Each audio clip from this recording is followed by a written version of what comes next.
Hello, everybody, and thank you for Hello. tuning in and watching us here at the Real Short Box Live Edition. I'm Yes. going to do some stuff in the All right. background. Kevin, take it away. All right. That was our president and CEO, Donald McKinney III, who's taking care of things behind the scenes. You know, he is the wizard behind the Oz and the other great two co-hosts. He is the High Sparrow of Texas, a great teacher of the thespian arts, Professor Chris Turner. How you doing today, sir? I'm doing fabulous. How are you? Good, good. And of course, we cannot forget the 2021 Central California Father of the Year, the president of the Black Adam fan club. He's so excited because that movie's coming out this year finally. Mr. Jared Galante, how are you doing this evening, sir? Just making babies all over the place. Are you serious? Taking care of a couple. Are you serious? Yeah. Wow, brother, that's a little expensive, man. I hope you're making some serious bread out there in order to support those babies. I have several children right now in my sack. Oh, that's sweet. Wow. Oh, my goodness. Well, Yep. Ladies and gentlemen, today, or tonight, I should say, is going to be a very fun episode. We're going to be discussing some of our favorite film scores and composers. And as you know, there are so many choices out there we could have picked, we could have went through, but we had to get down to 3 or 4. I doubt I'll maybe doing more than that for all I know, but it's going to be a lot of fun. I'm sure you in the comment section, the chat section, you're going to give us some of your favorite movie scores, your favorite composers out there. So have fun tonight. And speaking of that, Chris will be putting in a little, clips because we can't play the sound bites, without, legally. So Chris will be putting in some links to listen to those scores. Also, I wanted to say, we were talking about this beforehand, we could do the best scores in movies, but we don't want to just bore you. So some of these are going to be these classic ones. And then some you're going to be like, well, I've never even seen that film. Right. And then this will maybe get you to see that film. That's right. Or scenes from the film. Yeah, or scenes from the Or film. scenes from the film. Yeah. Yes. But, because I tended to go more personal. How did this movie score affect me in my life at that time, kind of thing? Absolutely. That's good. That's good. I like that. The emotionality behind the musical score, what it created for you in your life, and also in the scenario in the film as well. Yes. Usually within the film is going to be most important as far as something like this because it is the broadest spectrum. You're going to hit the most amount of people with that. But I feel like in your personal life too is important for you as an individual. So everybody out there, same way. Yeah, some of these film scores, they touch your soul. I mean, you may have grew up with it as a kid and even into adulthood. When you hear that sound, you hear that music, you just go crazy. It's like, oh my God, I love this song. It just gets you going. It takes you back. For Jared, it might bring tears to his eyes if he hears a certain score. It's true. It's true. And obviously, there's people that are there's composers that are going to be repeated because they're just that amazing.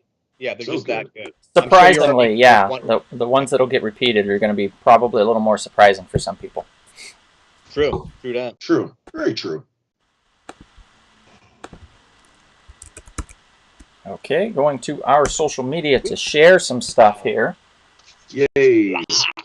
Can't wait to share it because people are already texting me send the link, Kevin. Send the link. Why is it taking you so long? Well, things are slow here in podcast land. You know what I find is interesting? I mean, not really a spoiler, but we didn't mention any animated films in our list. No, we did not. That's true. We did I not. think for me, that's because I usually we weren't really talking soundtrack specific. Right. If it was soundtrack specific, I think I would go would be another podcast, by the way. Best soundtracks for films. Also true. But yeah, but there are still plenty of films that have amazing scores, for sure, Toy Story, or totally true. A lot of the Pixar films don't have they have scores. It's true. What is it? The Studio Ghibli That's true. scores. That's true. You know what? I'm just gonna say I totally forgot about that whole genre. You're right. Yeah. The Incredibles. That's got a really good score. Ratatouille. Yeah, totally. Yeah, all the Pixar films have great scores. Except for The Good Dinosaur, because who remembers that film, huh? I forgot it was a movie for a long time. Yeah. True. That Okay, was the I first time posted. It's Although dropped. it's got that really dumb picture of me as the Blue Beetle. So we'll see what happens here. I hate when it does that, but it is unfortunate that YouTube and Facebook don't work well together all the time, which is really Okay. hyper annoying. You know who didn't think that picture was dumb, Donald? Who? Movie director James Gunn. That's true. That's Director James Gunn. very true. You are right. It's showing the four of us on here when I look at it. Well, that's good. That's great. That's wonderful, guys. That's probably the most wonderful thing I've ever come across in my life. It couldn't be more wonderful. I think that this probably is something that's so great that I might pee myself. I'm so excited by the prospect of this being so great. That's it. That's all I got. Sorry. Now we need Eric Clapton to come in and be like, "And McDonald, But you look wonderful tonight." I want him to change the world. Like, okay. Oh, Quick after thing. midnight. After midnight. Quick thing about that. Like song. I played "Change the World" from Eric Clapton from the beautiful movie Phenomenon with John Travolta. Came out in 96, I believe. 94, 95, 96, somewhere in there. I played that song so much in my car that I used to pick up a couple kids to, like, I would drive them to school because I stopped riding the bus because I had a car, and I would just drive to school in the morning. And I would pick up a couple people on the way that were, like, underclassmen that would, like, yeah, I'm riding with somebody. I'm not riding that bus. But I made them listen to Change the World with Eric Clapton every morning. And it drove one of them insane, so much so that 20 years later she brought it up and she said, I still to this day can't listen to that goddamn song. Well, lady, if you're listening, if I could change, I would be the. Oh my God, yeah. Sorry, not sorry, Lisa. Not sorry at all. We've got some people popping in the chat. Enrique, great to see you again. Marique, thanks for joining. Thanks for the idea, Marique. A great idea. Alex, wow, Alex showing up on time. What is this shit? What's going on, Alex? Are you okay? What's going on here? You got check. You got a fever? You got a fever? No, I'm kidding. Maria, thank you for joining as always. Hey, and Christine Martinez says, "You the man, Johnny and Christine." Oh, what's up, Christine? Hey, she joined. Thank you. So very cool. So we got some people popping in. You had the day off, Alex, and you're spending it with us. Oh, hey, so Bonnie's here too. What's up, Bonnie? Yo, Bonnie.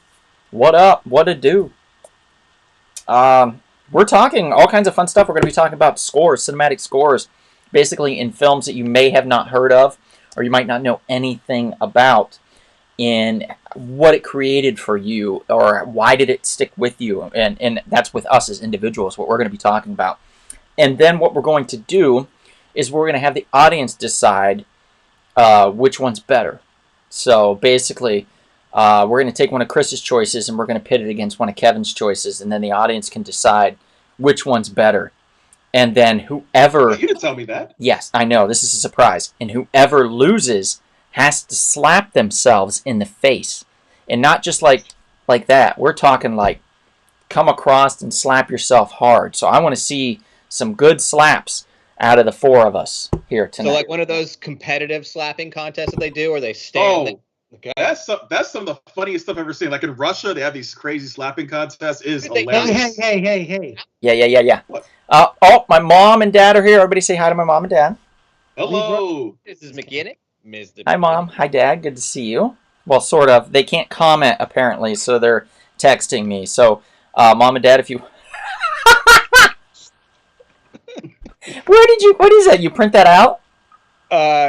Ryan Berkeley, one of our Palooka friends, sent me something, and that was as soon as I opened the box, that face was staring at me, and I was cracking up. That's the best. Yeah. He was fizzing, probably at the time. Yeah. The old vinegar stroke. All right. Yeah, exactly, Enrique, like Martin Short in Inner Space, yeah. That's how we're going to slap ourselves, like Martin Short in Inner Space. Oh, I thought we were going Three to Stooges. get injected into somebody's ass. And... We could only be so lucky. Donald, do we want to do our special tribute at the beginning or the end of the show? Who are we doing a tribute to? We talked about this yesterday. Did I we? didn't know about this. Man, I was pretty busy yesterday. I probably agreed to something. You did. You can text me. Drank too much whiskey. I didn't drink anything. Well, okay, we did go wine tasting, so I did have a little bit of wine in me, but not a lot. I mean, it's a tasting. It's not like they're like, here's a jug of wine. And that's not alcohol. That's grapes. Yeah. So. Grapes? Oh yeah. We can talk about that now. Chris, let me pull up a picture, and we'll talk about that. Evan, it says aloha from Kauai. Oh, that's right. He's in Hawaii. You're in Hawaii, Evan? He's doing business out there. He's doing floors? I think so. Evan does floors in Hawaii. That's great, Evan. Thanks for joining. It's like a drug lingo thing, right? Does floors. Yeah, does floors. Gabe joined us. Thanks for joining, Gabe. And Alex says, I want it slaps like arm wrestlers and over the top. Oh, yeah. We can do that. Yeah. Wait. Oh, dude, now you're serious. Now we know you mean business. Yep. Now I'm going to slap the shit out of myself. You're gonna win. So we can do that. Evening, Janet. Thank you for joining. Funny, I don't see Sammy in here right now. Traitor. Traitor? She's a traitor. Why is she a traitor? She hasn't popped up yet. She's not in here. She's a traitor. I think she's mad. Give her a call. No, I'm not calling her. No, I refuse. She can call me. He's going to work, says Bonnie. He's going to work. Makes sense. Okay, so yeah, let's do a real quick, since we're talking about composers. Chris and I, and even Jarrett and Kevin have been a part of this, and they might not even know it, but Chris and I know this more than probably anybody out of this group. We want to, since we're talking about composers, we want to say a very special thank you to a particular composer. So Chris, go ahead, and I'll pull up the picture here. Take me one moment, about 30 seconds, Chris, and I'll have the photo up. And I'm going to post a link of some of his music. Okay. Yeah, check the chats. Chris is going to be posting links to our... Oh, I know who this is. I remember this, Chris. I know who this Okay, picture is. coming now. There we go.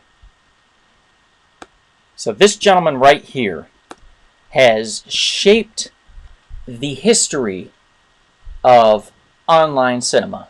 And I mean in the form of web series content, short films, even full-length feature films, from people to micro, to low, to no budget productions. And Chris? Yes?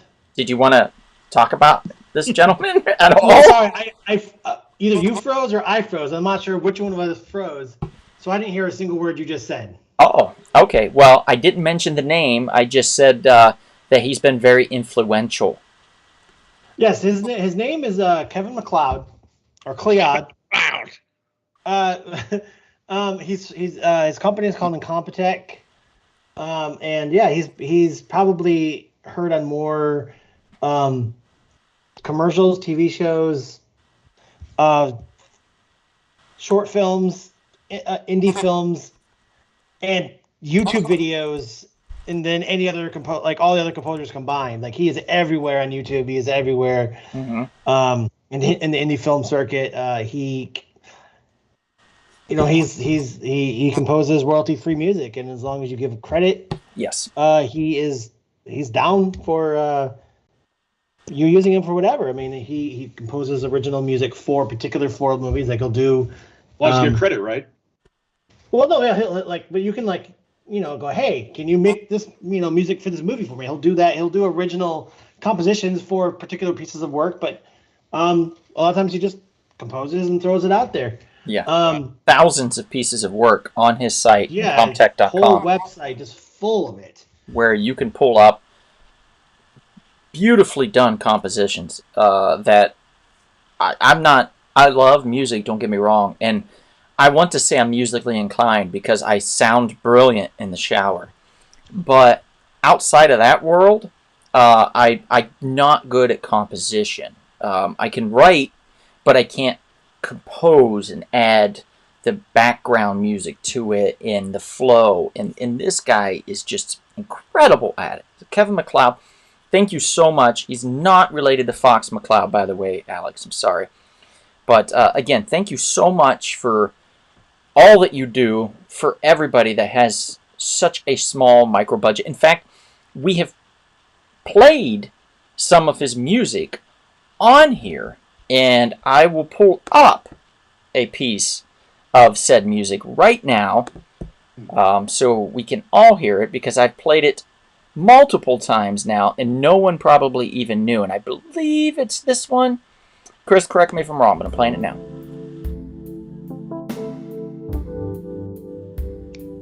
Very romantic in here. That is correct, sir. We just want to take the time to say to you, Mr. MacLeod, right here, oh yeah, thank you for all that you do, because this music is sexy.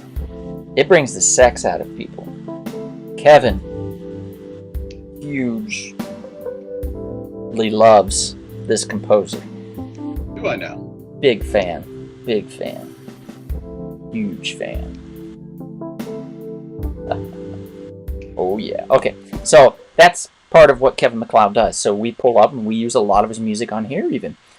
So we just want to say again, thank you, Kevin, for all that you do and for your masterful compositions. Not you, Kevin, the other Kevin. You're so welcome. Kevin MacLeod.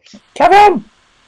Okay, so that's that. I also want to take a moment to thank somebody that's in the chat right now for reposting almost every time, if not every time, we do a live pod, and reposting our audio podcast as well. So Sammy, thank you again for taking the time to do that. I really appreciate it. It's not an easy thing to click on a link and then put it in your... Wait, actually it is. It's super easy. But no one does it. So thank you, Sammy, for being one of the few people that'll repost our stuff for us. We really super appreciate it. It makes it very nice. And I mentioned a few people in the past before as well on Facebook for it. So thanks to those people also. But I also want to read all these chats. Everybody's kind of pretty chatty, which is great. Sammy, you missed the part where Donald called you a traitor for not being in the chat. Oh. That may have happened, but also it's out of context. So don't let Maria fool you, Sammy. It's out of context. Alex says he meant traitor as a compliment. There we go. See, thank you, Alex. Yes, actually. Like a trader, like you trade well. Right. Chris Duque. Hello, sir. Thanks for joining. Sammy says, oh, he was talking about me. Yeah, I caught the tail end of that. Alex says, this bit is one of my favorite parts of the show. Oh, it's the sexy bit? Oh, that's good. That'll come back probably a little bit later. Sammy says, I'm ridiculous. Ricky says, hello, hello. Sammy says, finally. Yes, Sammy, I thanked you. I was planning on it. It's happening. Just, you're always on the live, so it's easier to do it live. Alex says, I don't use social media anymore. Ooh, that's rough. Let's see. Alex says, but if I did, I would. Thank you, Alex. Sammy says, I don't want your freaking comic anymore, you bum. You don't? Okay. All right, she doesn't want that Black Widow comic. That's cool. More for me. Fine. More Black Widow comics for me. That's fine. That's fine. No problem. But we're talking about composers tonight. So we should probably get started on that. Yeah, let's do it. So we each have an honorable mention, too, as we normally do. So let's do our honorable mentions. I don't know whose honorable mention is what. So if one of you wants to mention your honorable mention, I'll pull it up. Yeah, me too. Right, you go first, Chris. All right, my honorable mention is it's only honorable mention because there's really only one song that most people actually remember from the movie, which is why it's an honorable mention and not on my list for because even though it is only one memorable song, it is probably one of the most memorable songs of any movie score ever, and it's used on almost every movie trailer. Not every, but a lot of movie trailers all the time. The movie is Requiem for a Dream from 2000. Oh yeah, that's great. great. And yeah, it's the theme song from it is super classic song, and over the last 22 years, it's been played in I don't know how many trailers. Yep. For movies. But it's really the only thing from that soundtrack that people remember, or for that score, is that song. Which I think is just a variation of a Mozart song, if I'm correct. Which is why I was like, threw it as an honorable mention, but not necessarily as one of my scores. Those of you interested in hearing the song, here is the link, and I will play a couple seconds of it so you can hear it. Hey, Alex says that movie is so rough. Yeah, there's certain parts of it that really could, chafe. I would say maybe you can only watch that movie once a decade. make things sore for Yeah, you. pretty much, yeah. Yeah. Anyway, so I'm going to play about 10 seconds of the song so you guys can, just get a small idea of what's going on. Okay.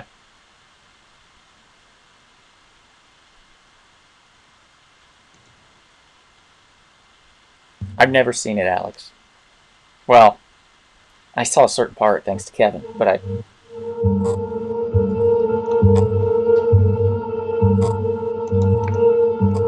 Is it playing? Can you hear it? Yeah, I hear it.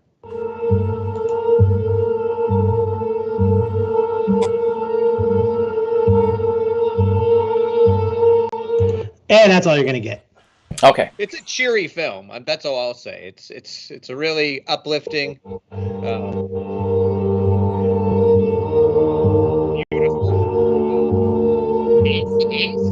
All right. Yes, yes. Try to get to a point that people would be familiar with.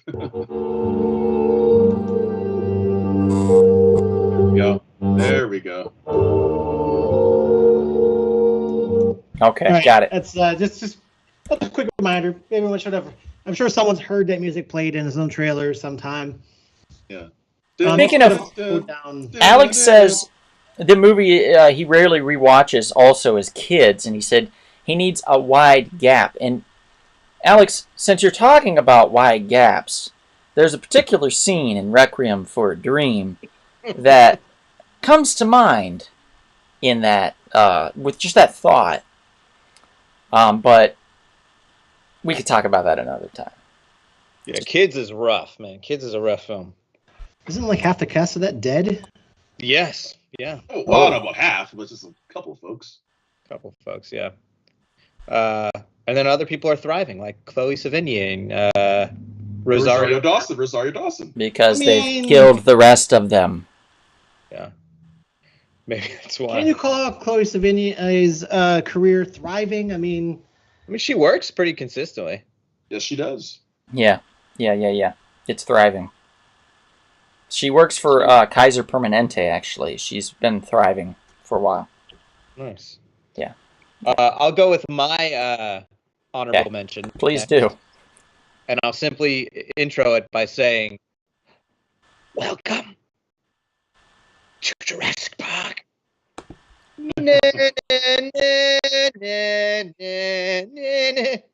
I don't think we need to play the music for this one, Chris. Jared's got it. Well, if you want to hear it, the link is posted. You guys can go to YouTube and listen to it on your own. This music, I love it. It's so obviously John Williams. You're gonna probably hear that name a lot tonight. Super shocking. The guy does a couple movie scores. You might have heard of a few.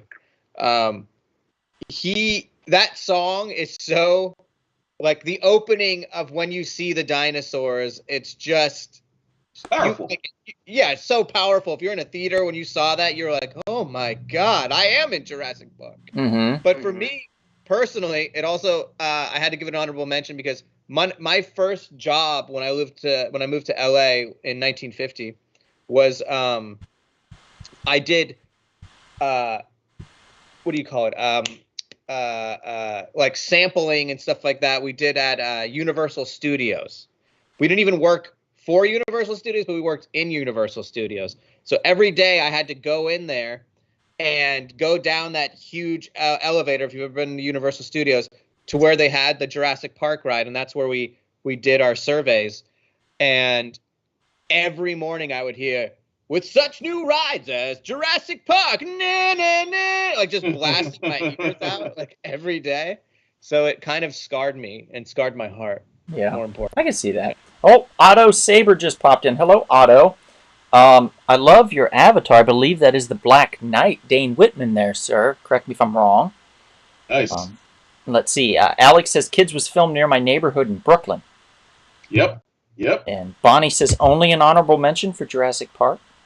And we got some other good classics. Cammy says, wow, Jarrett, that sounded nothing like the actual music at all. A for effort, though.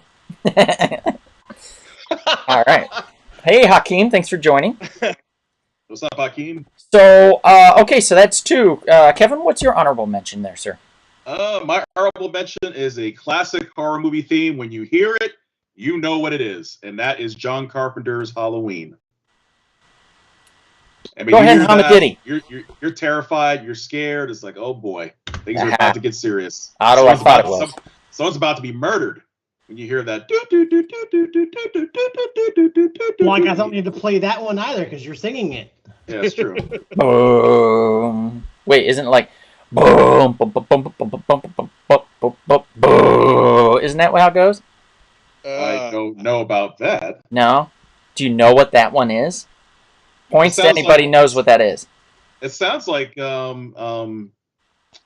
Inception. Points to Kevin. You got it.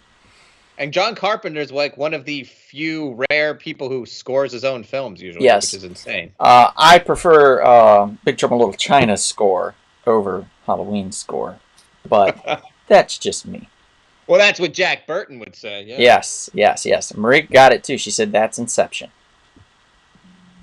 Yeah, Scorch, thank you. He says there's some great movies. Okay, maybe I have more than one honorable mention. I can't help myself with this stuff. I have a few movies that I wanted to mention.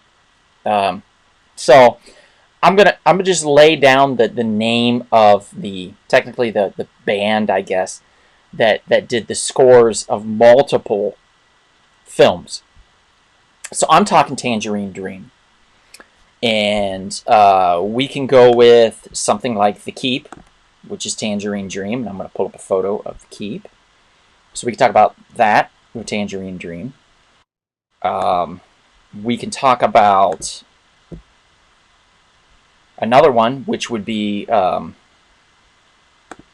Tom Cruise favorite for a lot of people. Alex, you got it at the same time. Risky Business, Tangerine Dream. We could be talking about that. We could also talk about another one. I think I've got 3 or 4 in here. Firestarter is another film. They give you 5, 4 or 5. Yeah, at least 4. Firestarter is another one that used Tangerine Dream. And I think this is the last one I want to say on this. And we are talking about, Alex, you nailed it, Legend. The score in Legend, I just felt hit the mood right on the head, and it created this synth pop fairy tale elegance to it that just is solely a product of its time. But I couldn't relate this film to my child brain without that music, and that's. I think it's the best part of that film. It's besides Tim Curry, of course. Yes. Tim Curry as the darkness is fantastic. And Tom Cruise, it's one of his early performances, and he's also fantastic in the role. Surprisingly, it was like everything. It was like a perfect storm. It's a Ridley Scott film. Part of the set caught fire and burnt down. They had a lot of tragedy and a lot of triumph with this film. It did not do well. I remember that. And also, certain people will sometimes dress up as these characters and have Halloween parties in their apartment. You know, when I saw that as a kid, that thing scared Maybe. the hell out of me. Which part? The movie? That creature from Legend. The darkness, yeah. Was there a darkness. swamp witch that was pretty terrifying too? There was like the Swamp Witch. He's basically, I think he was called Lord of Darkness. But yeah. And then they do this. Yeah, Murray, she's right. She said the Shadow Dancer song is so exquisite. It is. It's perfect. The way they scored that and how well it worked. Scorch says the scene from Firestarter where one of the guys in the Lot 6 experiment claws his eyeballs out his eyeballs is truly chilling. Alex says, I love Legend. The story is rocky at points, but the movie is so damn dreamlike. It's one of my favorites. Alex, I couldn't agree more. okay. And that part is great. It says Meg with an exclamation point. yeah. Meg Mucklebones. Yeah. Terrifying. Do Yeah. we want a sample? Sure, go ahead. Because I can't really do this justice.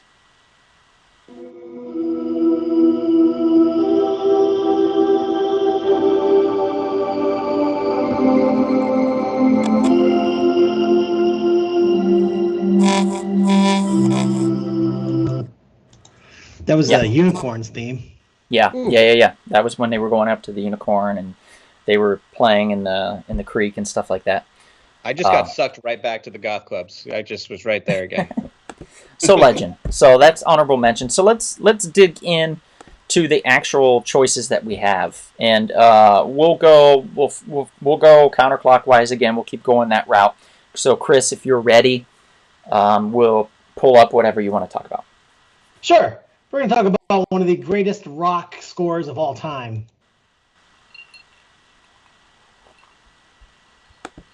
And this would be a science fiction movie from 1980 in the form of... I'm just going to play the music and it'll give the title. Whoops.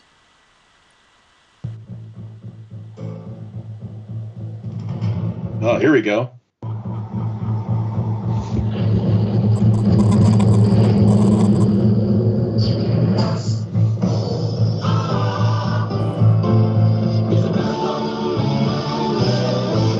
That would be Flash Gordon. Yeah, we're not going to play everything very loud, guys, unfortunately, because we don't want to get shut down. And we want a 10-second rule that we can use legally. Yeah. So we're going to have about 10 seconds. Yeah, we'll make this replayable. We want this podcast to be replayable. Flash Gordon. Queen created the soundtrack or the score for it. I guess soundtrack score. I think it's one of the coolest rock scores of all time, and it's just that song just puts you right into the movie. It's like it's there. It's the beginning of the movie, and every time I feel it, I go back. It's an amazing movie and amazing score, and I can't not include this in best scores ever for a movie. So that was my first choice for score. And one of the first of its kind, I would imagine, of those kind of rock opera type scores for a film. Yes, yeah. I mean, it kind of started a whole trend because now they're everywhere. I mean, Trent Reznor is doing a whole bunch. We're gonna talk about another one later, which is also kind of a rocky type rock soundtrack. So yeah, they kind of started a whole trend on rock bands making music or making scores for movies. So and it was, in my opinion, my favorite Queen album is the Flash Gordon score. Nice. So. Nice. Can't go wrong with Flash Gordon. Sam Jones had an interesting career and has rode that Flash Gordon movie into comic book convention signature area Hall of Fames. Him and Lou Ferrigno will forever be riding that cloud into signature land, and they will not stop. No. And he was great in the movie Ted, where they were super fans of it, and he was like a coke addict and like getting super drunk with them, and yeah, it's pretty good. pretty good. Okay, Jarrett, yours. Let's do this bad boy behind me, State of Grace. This is kind of my dark horse. It's actually one of my favorite films. It was directed by a director, Philip Jonow. He's a really weird IMDb. He did 3 O'Clock High was his first big film, which was a kind of underdog 80s film, which was great. But this film is about the Irish mafia in New York. It's kind of loosely based on real guys, the Westies, who were the Irish mob in New York in the 80s. But the film score is by Ennio Morricone, who's huge. He's super famous.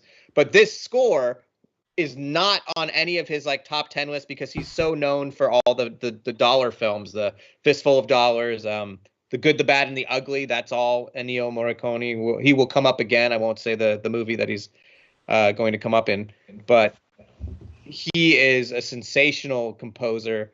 And this film, I highly recommend it. I met Gary Oldman, and all I did was talk about this film, and he told me why it didn't. It's like a cult kind of, like people who know it love it, but it didn't get any press because it was one of the last films on Orion Pictures, and they had 2 films. It was this and Dances with Wolves, and they're like, we can only back one with our like publicity, so they backed Dances with Wolves, which did terrible, but won all those Oscars. But if you love Gary Oldman, Sean Penn, John Turturro's in it, Ed Harris, it's a great film. But this score is so haunting and beautiful, and just, I don't know if we can play a little. Yeah, let's hear it. Let's hear a little ditty.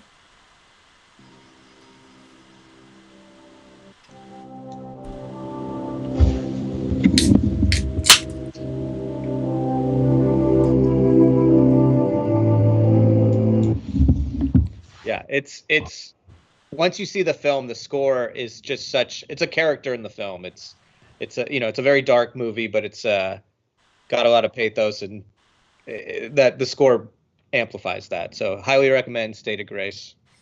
And Ennio Morricone is a legend. Yeah, and if you guys are interested in listening to more of what we're playing, again, I am posting all of it, all of the links in the chat. So Excellent. Yes, in the chat. Although I haven't seen any of the links being posted. You're going to post them later, Chris? I've already posted them. Oh, you posted all of them? Well, as we're going along, I've been posting them. I'm not seeing it at all. If anybody is not seeing it in the chats on YouTube here, go ahead and respond and let me know. But if you see it, either way, let me know whether you see it or don't see it, because I just want to make sure that you're getting the links so you can view it as well. State of Grace. Okay, excellent.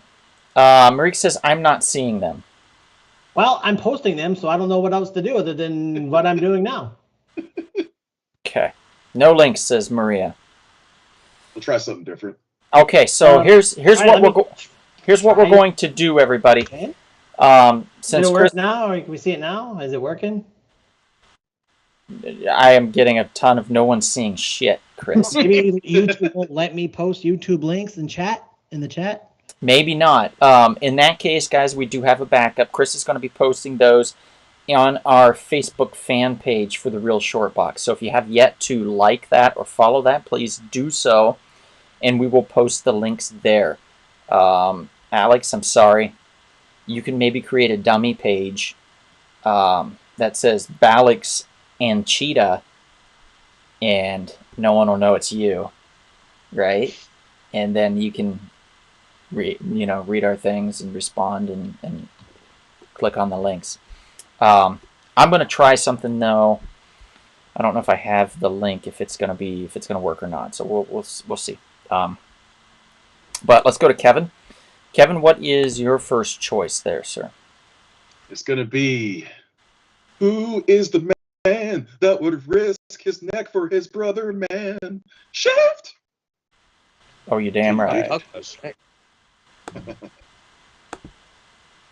Isaac Hayes, right? Yes, the late, great Isaac Hayes. I believe he won an Academy Award and Grammys for this particular score as well. I mean, it basically just basically the theme for the entire movie You know, it takes place in a gritty early 70s New York City in the Harlem area. You know, you got all kinds of things going down, drugs, prostitution, you know, murders, crime, all just running rampant. And you got this very tough, fearless man, John Shaft, who's a private detective taking care of business, trying to clean up the streets best way he can. You're just talking about Shaft. Yeah, Shaft. Great score. Like, Great score. I mean, you can't think about it. Chris, go ahead and play a little bit of it. A little taste.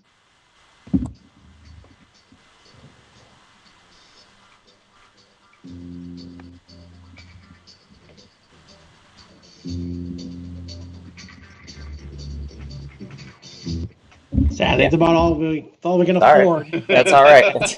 That's all we had the money for in the budget. Sorry, everybody. So yeah, Shaft's great. A fantastic choice. Thank you.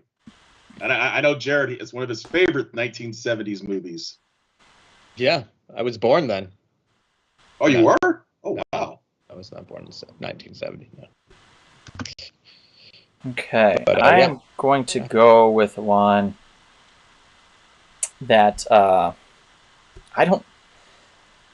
I know people will know, and I think it's fantastic.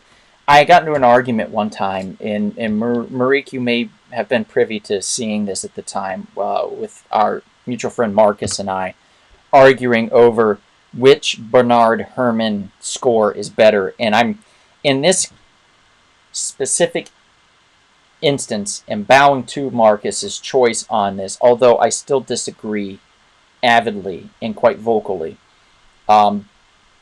This is his most memorable, but it is not his best. Bernard Herrmann, I felt his most memorable is from Psycho. And I think his best is from Jason and the Argonauts. And I will argue that to my grave. In fact, I think Marcus and I will be in beds in the same home next to each other. And we will both be trying to punch each other. And he'll be like, Psycho! And I'll be like, Jason and the Argonauts! And we'll just keep punching at each other back and forth, trying to figure out which one's best. But in this particular instance, it is a great score. Bernard Herrmann is a great composer. The way he set the mood for this carried on not only in this film, but multiple sequels, as well as a 5-series show, 5-season-long show called Bates Motel that happened on television not long ago, that started and carried some careers of some fantastic actors. And it's just Freddie Highmore, for instance, to show his transition from childhood actor into adult actor in playing Norman Bates. He was fantastic. And it was just such a great experience to watch that show. But yeah, Psycho's a fantastic score. I can't say enough. Anybody else have any experience with this film, this Hitchcock film, that they want to speak on? It's one of the most classic, iconic horror movie scores of all time. I mean, the minute you hear it, you know, And been used over and over again in other movies and other other songs and variations of it. I'll tell you how good Psycho is. I had never seen it, but I knew how it ended. I knew the story because it was just so ubiquitous with film and everything. I saw the remake first by what's his name? Great director, but Gus Van Sant. Gus Van Sant. But that movie was shit. Like, just shit. Well, it's a total remake, shot by shot, right? Shot by shot, right? So I saw the remake first, shot by shot, exact same thing. I took a film class and I watched the original. Uh-huh. Still terrifying and still brilliant. Knew how it's going to end, and it's still scary and just a brilliant film. And the score is a huge part of that. But like, that film is perfect. That's a perfect film. Yeah, you can't go wrong with pretty much with any of Bernard Herrmann's scores. And I'm so glad, Alex and Marika, I'm so glad you two agree with me on the fact that Jason and the Argonauts is a far superior score. And in fact, I'm going to send the link to this podcast to Marcus so he can suck it. He can suck it. He can just suck it because he knows I'm right. He knows I'm right. It's a better score. But this one's fantastic. It's attached to what some would say is a better film. I, again, disagree. I think it's a great film with a great score by a great director. And it's been riding that gravy train with brisket wheels for a long time. But you know what? It's going down soon once people everywhere realize the greatness of Jason and the Argonauts, which I'm still trying to get out there. I'm trying. It's taking a bit. Came out in the 60s, I think. So I'm doing my best, guys. I'm doing my best.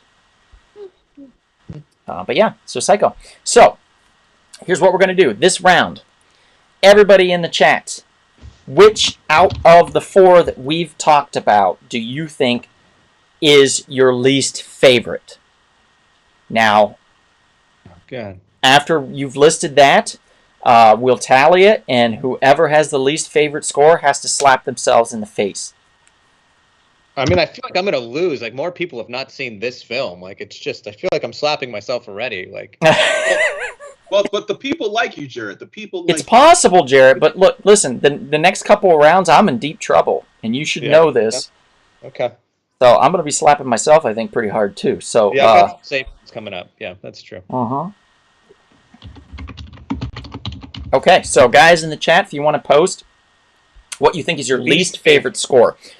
State of Grace, Flash Gordon, State of Grace. Kevin, what was yours? Shaft. Or Psycho. Which of the 4 is your least favorite score? List it. And whoever loses has to slap themselves in the face. And the first round has been posted under Friends of Real Short Box. Great. Yeah, go to Facebook and like Friends of the Real Short Box. We can also send you an invite if you can't find it. Let us know. We'll send you an invite. Just getting prepared. Marie says she's into the claymation shit. Stop motion animation. But yes, done with clay usually. Yeah.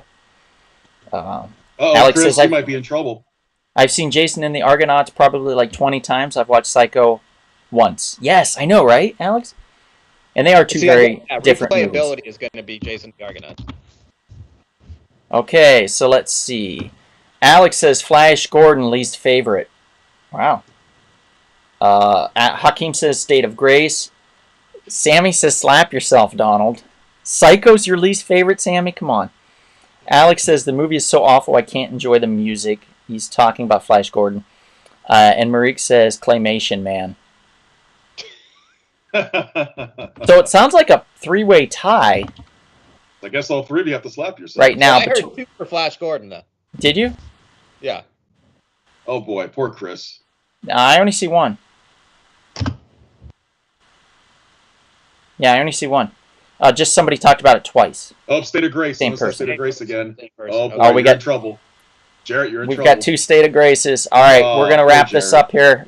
Anybody else want to throw in one? Otherwise, right. Get about 10 seconds. I'm already ready. I'll slap myself because it's a brilliant film, and once you see it, you'll be like, I can't believe we made Jarrett slap him. Okay, Jarrett, I'm going to bring up the photo of the film. I know it's in behind you, but I'm also going to bring it up again. Okay. Wait, said Flash too? Okay, and the image is up on the screen, Jarrett. Give it a good slap. Sean Penn was in the Ukraine trying to help. Okay, whatever. Fine. No. Wait. Alex Benquita. He says wait. Too late, Alex. Enrique just threw in State of Grace, so Jared's still slapping himself. Okay. Oh, that sucks. Thanks, Alex. Thanks. All right. I'm going to do it like the professional guys. Oh.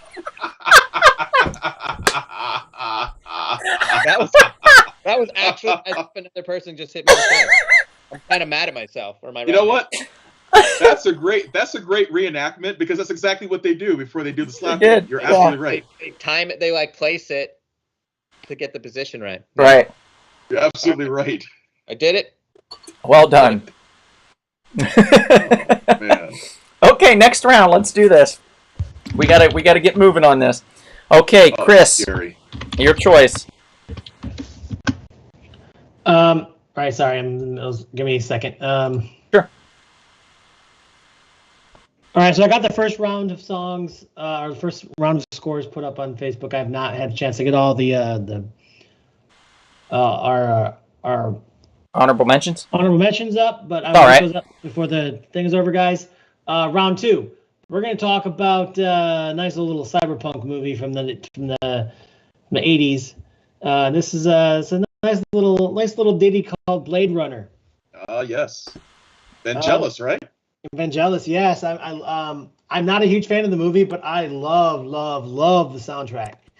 As you know, as I've mentioned multiple times on this podcast, the movie always puts me to sleep. But it's not because of the podcast. I mean, it's not because of the music. It's because of the script. The music is phenomenal, and I love the cyberpunk theme, and I constantly listen to the soundtrack anytime I am writing anything in that type of theme, and it really puts you in the mood for the time period and for the kind of noirish type of experience you have in this world. So say what you want about the film itself. The score is phenomenal. Give us a little taste of this score. Sorry, what? Give us a little taste of this. Yeah. A taste? Yeah. Yeah. Yeah, give us a little taste. Little taste. A little ear taste. Just a little taste. You know what I'm saying? Were you farting, or is that the score? That was the score, but I was. Oh, okay. Is that a car driving by? Or? No, it's great, Chris. Here we go.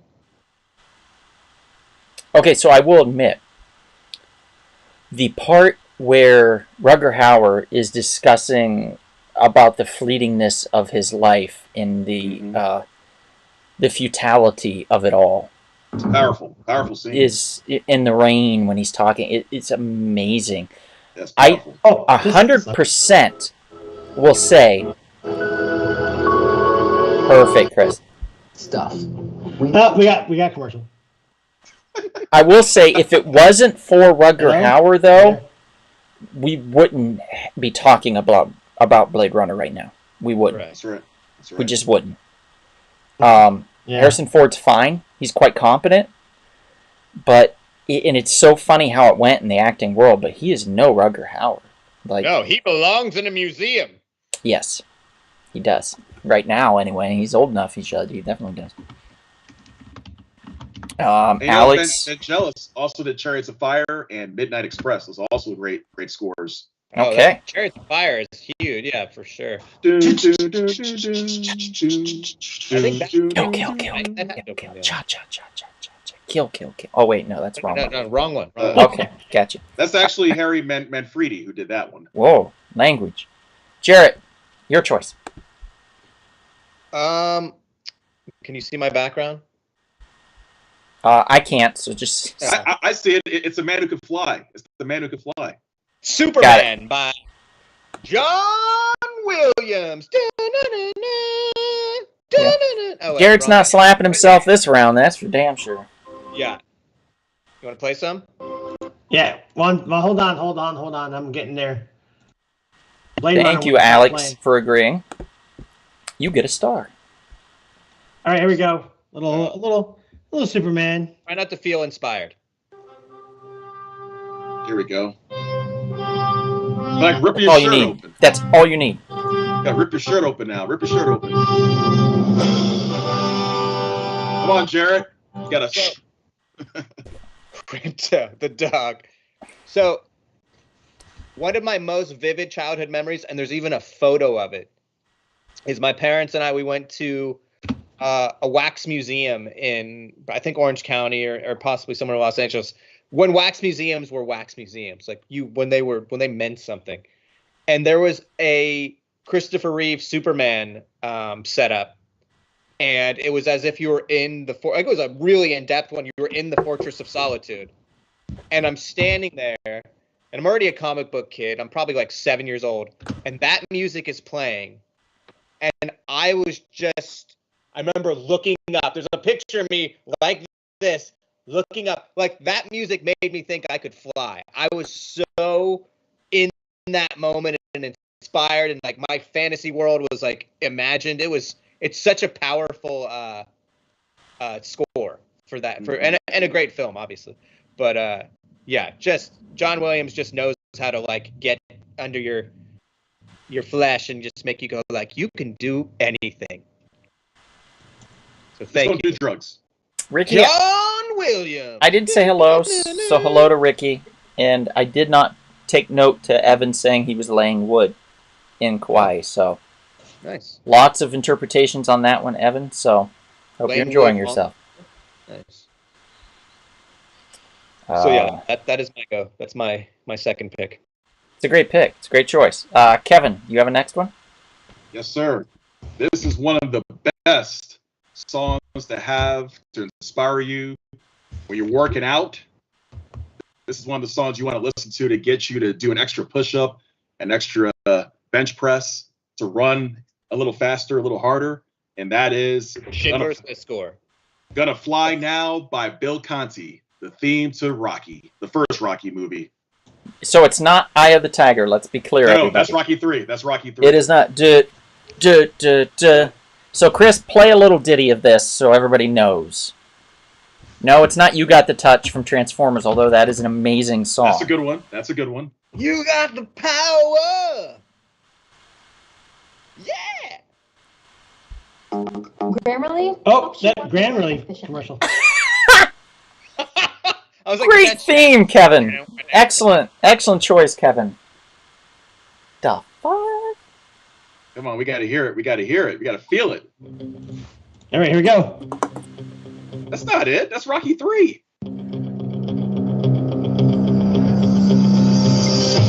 That's not it. That's not it. That's Rocky 3.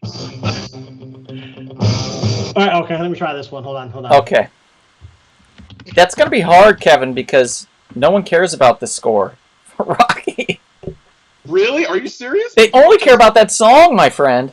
For Rocky 3? Only that one? They're both great. I don't know. Let's hear it. Let's hear it. Let's hear it. All right, so hold on, it's coming. Kevin, you might as well start warming up.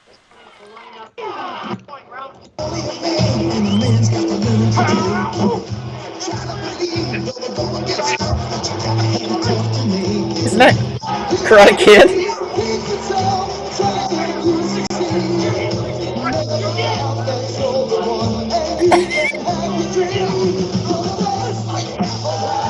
That's Rocky, right? That's the Karate Kid.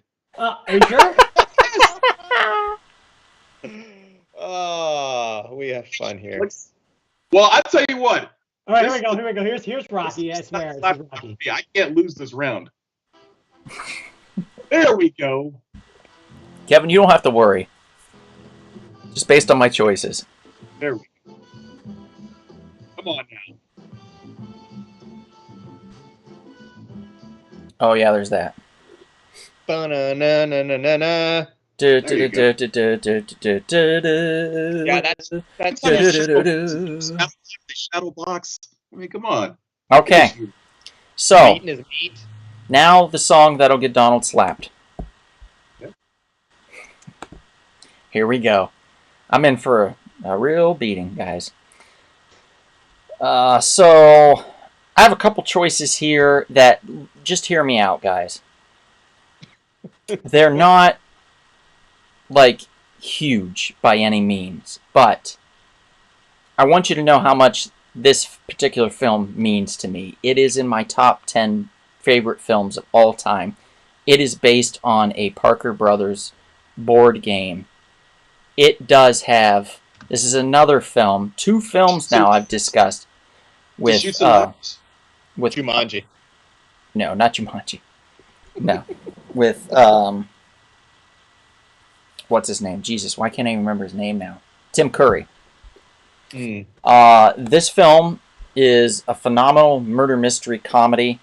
One of the most fun films I have experienced as a kid and even as a grown adult. The only film that I'm aware of in theaters that came out with 3 separate endings. So you'd have to come back to the theater to see the second ending and then the final third ending. Bonnie, you got it. Alex, you have it. We are talking about the score to Clue. Music composed and conducted by John Morris. Very underrated. Chris, play a little ditty of that. Just a snippet. I think it's fantastic.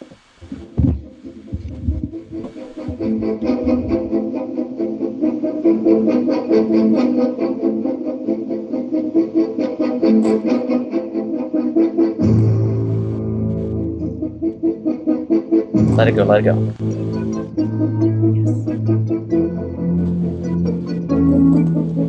Unfortunately, that's as far as we can go. Yeah, thank you. It's when it hits that do do do do do do do do do, and then it goes do do do do do, you know, and it just paints the scenario so perfectly because it's raining. People are driving in. People are coming up to this giant estate. There's lightning in the background.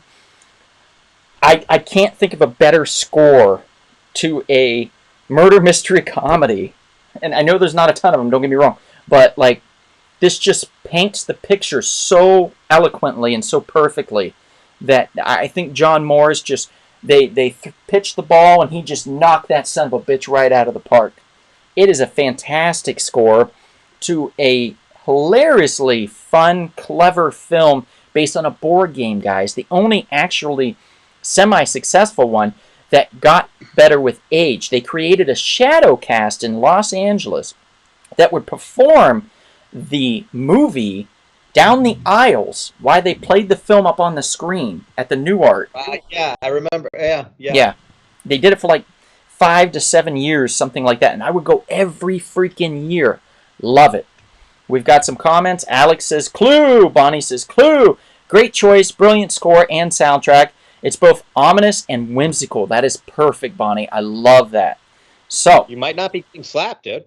I don't know. We'll find out. I actually think they actually still use the music to this day for whenever you do the stage play version of it. Oh, okay. Perfect. Wow. So with that in mind, let's go over each and everyone's choice. Chris, you chose for yours Blade Runner. Blade Runner. Jarrett, you chose Superman, correct? Superman. Kevin, you chose the theme from Rocky. That's right. I chose the theme from Clue, which we just heard. So with that in mind, everybody in the chat, list your least favorite, and that person will slap themselves in the face. Just get ready here. I'm feeling Janet good. says, I love that getting strong now because I thought of that when I climbed those steps in Philadelphia like Rocky. You see? Strong now. Getting strong now. If I wasn't Italian, I'd say Rocky as least favorite score in the bunch, but instead I'm going to have to say Clue. Ooh, ouch. Marique says Rocky. Hakeem says Blade Runner. Bonnie says Blade Runner. Oh, no. Warming up my hands. Damn. Anybody else want to chime in before we move on? Because we'll have to move on in a few minutes. Another Blade Runner. Oh, no. Oh, yeah. You're done, Chris. I'm sorry. Okay. All right. We're going to call it. Maria says Superman. Sammy says Blade Runner. Yeah, Chris, you're definitely slapping yourself. So hang on. Okay, Chris, when you're ready. Good. Good. Well done. I'm sure you've trained in stage Well combat. done. Wow, I did. Yeah, My face is red. I hit myself. Alex, I did not see that coming either, but I can almost guarantee you I'll be slapping myself this last round if I'm not too convincing, because I do honestly feel I chose something very powerful, but it's extremely unknown. I mean, very, very unknown. So I don't even know what it is. Yeah. right, yeah. So with that in mind, let's get started. Chris, what's your next choice? These are our final picks, by the way, everyone. All right, my final choice. 1995. Kind of a well-known composer of films. This one's the composer's James Horner. The movie Sorry. Braveheart. Oh, wow. What are you, 12? Horner. Hey, I was 14 when the movie came out. So yes, Horner was part of my You know, Braveheart was my movie of my teenage years. It was my favorite movie growing up when I was a teenager. When I first started getting into the whole Scottish heritage thing and just the movie, the score, even to this day, I listen to some of the songs in it and it just gets me. And it's at a weird spot in my life where the Braveheart was the first movie I watched more than like 5 times in a row. Jesus. And partly was because of the soundtrack. Back then you couldn't just listen. You couldn't just listen to the music, or you had to watch the movie to listen to the music. I mean, you could, but it wasn't as easy. I didn't have a CD player at the time yet. Oh wow, we're dating ourselves, guys. It's just such a moving soundtrack or score, and it really adds to this world of Scotland at the time. This Scottish war.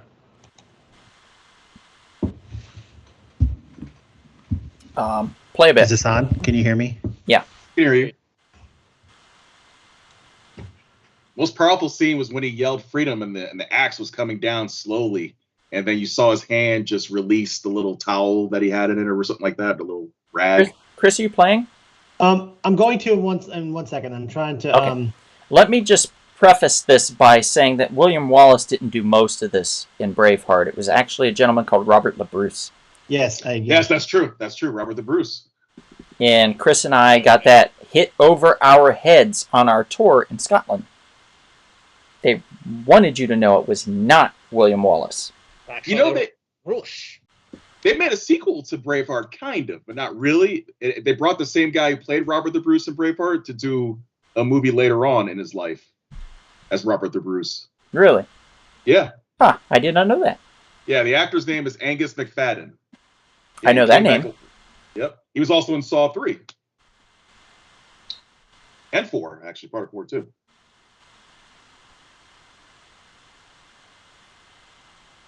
Chris?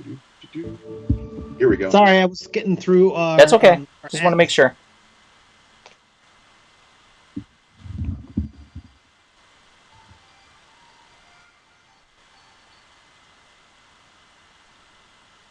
A little something.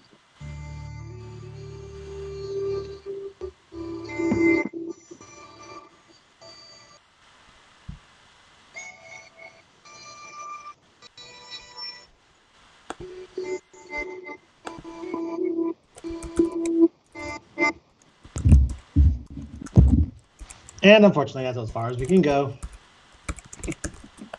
The pipes.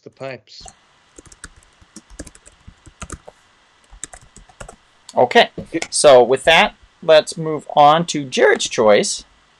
Jarrett, what is your third and final? Well, I just want to talk about my time right here. Back there when you were talking, it was your time. Back there. Right. I'm talking about the Goonies. Nice. Talking about Mr. David Grusin. I think I'm saying his name right. Quite a IMDb list of scores. They're all over the place, but Goonies to me is it's quintessential 80s nostalgia. When I hear that score, the opening, the Fratelli's music of the chase. I mean, that is an 80s opening right there. When you're meeting all the characters, it's a crazy chase. You're seeing all the kids. They're doing all this crazy stuff. And then it's even got the like creepy synth element to it too. When in certain things when they're talking about One-Eyed Willie's Gold. I love it. Let's hear a little. Let's hear a little if we can. Yep, 1 second, coming right up.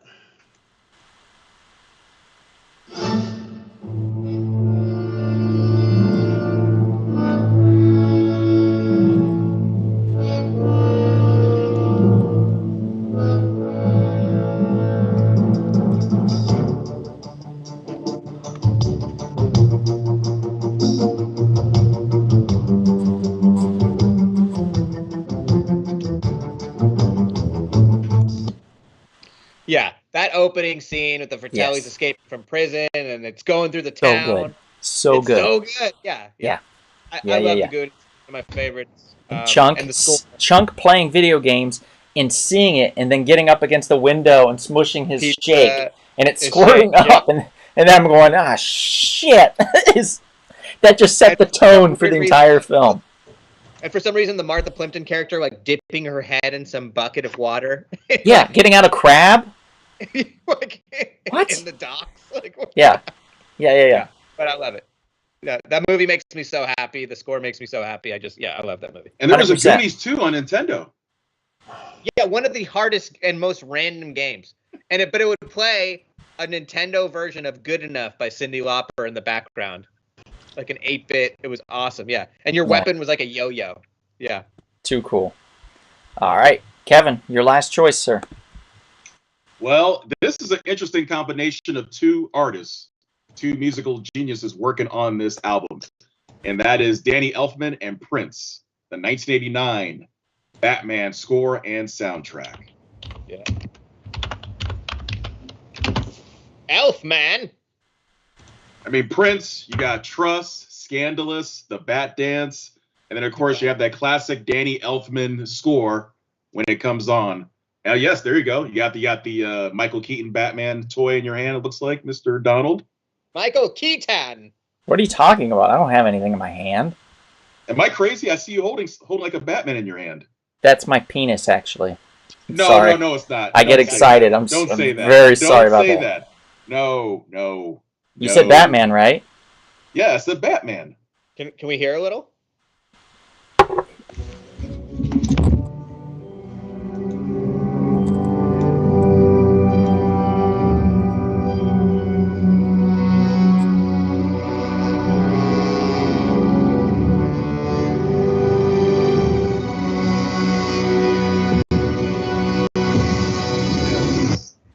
Yes. Man. Perfect. I was about to get into this. Great score. Great score. And then just Prince's songs that are played throughout the movie. It's awesome. It's freaking awesome. You can't go wrong with it. And the sad thing is, originally it was supposed to be Prince and Michael Jackson doing the soundtrack together for Batman '89. Can you imagine what that would have been like? Yeah. I'm kind of glad that didn't happen then. Well, I mean, it worked out the way it worked out. Yeah, still. It worked out the way it worked out for sure. Okay. And last.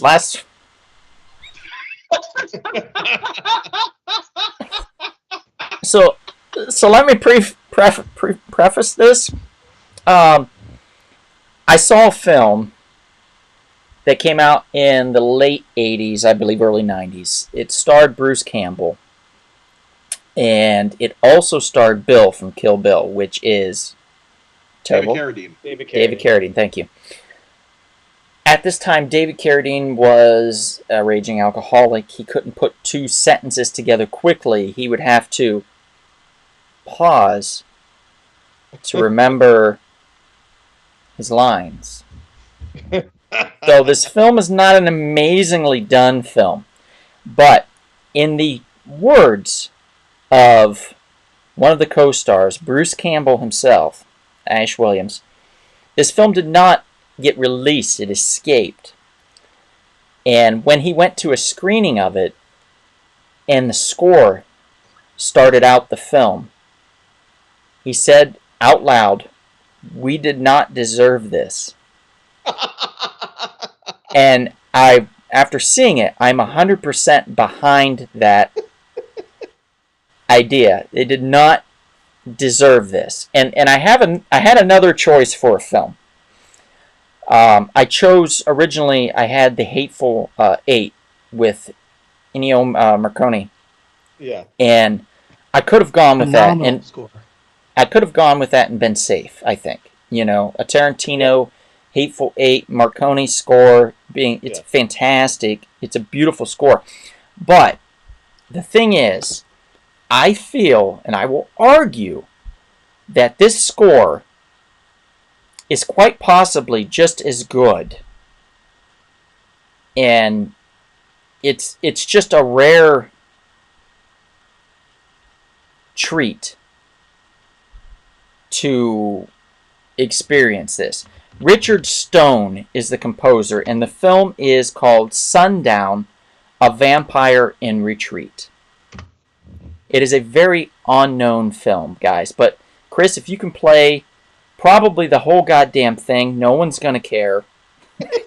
It's not getting shut down for this one, I'll tell you that. Go ahead and play some of it so people can hear it. I really...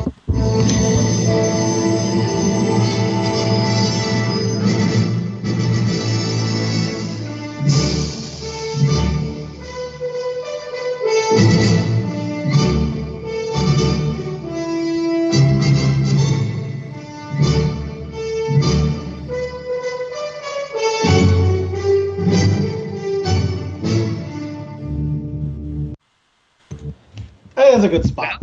Which is Yeah. why I think it's funny because the YouTube actually was posted on YouTube by the composer.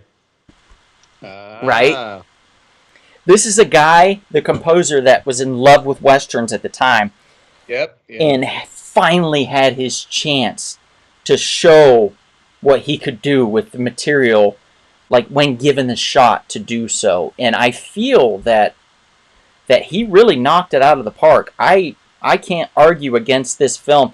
This film is like a James Garner opening 60s, 70s Western film. This is like something you would hear in Maverick, but we're getting it in Sundown, A Vampire in Retreat. Richard Stone, my hat's off to you, sir. And if I have to take a slap, it is well worth it to get you a little bit of notoriety, to maybe have somebody watch the film. It is a fun film overall. It's pretty enjoyable. It's silly, but it's cute. It has to do, obviously, with vampires, and it is in the West, so it's like a vampire Western. B film, obviously. Bruce Campbell. Enjoy it. Sundown, A Vampire in Retreat. We've got some comments. Let's see. Yes, Alex, we will not Google David Carradine's death. Hakeem says, I briefly taught kids karate to Carradine's grandchildren, or granddaughters, in Encino, California, at Bodies in Motion on Ventura. Oh, that's cool, Hakeem. He was present. Kung Fu? What's that? I said, did they know Kung Fu? Yeah, they probably did. No. He was in that show. Hakeem says he was present for every lesson. Oh, that's awesome. That's nice. Enrique says, I saw it recently. Yeah, what? Sundown? Enrique? No. Alex says, I've never seen it, but I like what I'm hearing of the soundtrack. I'm going to watch it. My man. Enjoy. So, with that in mind, we have 4 choices here for soundtracks. Chris Turner, what did you choose? Braveheart. Braveheart. Jarrett, what did you choose? The Goonies! Kevin, what did you choose? Batman. And I chose Sundown, A Vampire in Retreat. So, out of those 4, which is your least favorite? In the chats, go ahead, state it. That person will have to slap themselves. And then we'll be wrapping it up, because we got through all of ours. Yep. And I think I have posted everything on Facebook that we have listened to today. Wonderful. Thank you so much, Chris. Chris If saved I the missed day. anything, guys, just post it, and I will post it when I can. Anybody else in the chats wants to state their least favorite? Sammy, you have to know the name of the film. You just can't say Donald's Choice. That sounds sounds like a coffee. does sound like kind of like a coffee. Marique says Sundown. Enrique says, yes, it was a little silly and more violent than I thought it would be, but I liked it. Thank you, Enrique. I'm glad you watched it and enjoyed it. Bonnie's going with, I have to go on Knowledge Alone. She's going on Sundown as well, I believe. So we have 3 for Sundown. It looks like I'm in trouble. So, just going to go ahead and do it. Mom, turn your head. She's not going to like this. Okay, ready? I'm going to Over the top. over the top it. Ready?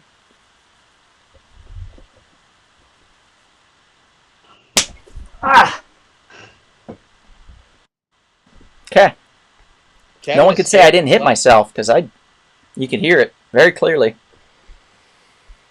Okay, Hakeem said Batman, interesting enough. I got the slapping hand ready, Sammy. I slapped the shit out of myself. I'll probably take a picture of my handprint on the side of my face later, because it'll still be there, I'm sure. So the only person that did not have to slap himself this evening was Kevin. So congratulations to Kevin for not having to slap himself at all. Thank you. Let's give him a round of applause for Kevin, everybody. Give him a round of applause. Round of applause. Thank you. Well, he will later at the At the what? You'll be slapping yourself later at the club. Yeah. Oh, the club. Yeah. Alex says Kevin needs to slap himself to make it even. Marique says Kevin got lucky. I did. And Sammy's asking for pictures of my slapped face later. Thanks, Sammy. I'll pimp slap myself. How's that? Yeah. There we go, guys. That's it. That's our choices. That's our composers. That's what we felt in the moment, inspired us. Obviously, there's hundreds of thousands of films out there that we could have gone with, and we went with films that meant something to us, films that hit the right tone, that made us think the right thing at the right time. And we're extremely proud to be in that moment with these films, a part of that. So I want to thank everybody for listening and tuning in. We really appreciate it. We did not pick Saturday Night Fever, Alex. Sorry. Also, I want to mention a couple shout-outs. Half's Hot Sauce. Go to halfshotsauce.com. Type in the code Donald Hiccups. Get 10% off your order. Also, go to splatteredfrog.com, type in the code SHORTBOX, and get 20% off your order. You can get some wonderful hats. And we are actually working on some pins for the hats. It's limited edition, guys, that we're working on an idea with between the Real Short Box and Splattered Frog. And hopefully that'll be coming down the pike sometime soon. We'll see. Fingers crossed. But we are working on that as well. Thank you for tuning in. Everybody that reposts our live podcasts and our audio podcasts on social media, Facebook, Instagram, probably most likely Facebook, because it's much easier. Thank you so much for doing so. We really appreciate it. And always give us a thumbs up if you would like here in YouTube. Follow us on our social media. The way that it works is the more likes and the more follows and the more comments on Instagram and YouTube and Facebook and stuff, the higher we pop up in people's searches. It makes it a little easier for them to see us. So again, thank you for that. We appreciate you. And as always, we will be working on another fun podcast coming up next Monday. It's going to be a real riot. It's going to be a hoot. So thank you for tuning in. And I'm just going to read a couple comments here before we say goodnight. Bonnie says, congrats, Kev. Hakeem says, thanks, guys. I always appreciate your live streams. Very entertaining and sets an uplifting tone for the week. Oh, that's good to hear, Hakeem. Thank you. Thank you, sir. Thank you. Marique says, thanks so much, folks. That was fun. Thank you, Marique, for the idea. Thank you. Janet says, super fun episode, and I need to check out some of your picks of movies I've never seen. Yes. Yeah, definitely. Enrique says, thanks, guys. Always fun watching the show. Have a good night. Thank you, Enrique, for always tuning in. Alex says, fun one. Great show as always. Thank you, Alex. We appreciate you. Bonnie says, great show, guys. My list would be way too long. And Maria says, good night, everybody. Fun show. And good night to all of you. And if we don't see you out and about anytime soon, perhaps we'll see you at the delightful, courageous, and even sometimes bloody comic book shop. Good enough. Yeah.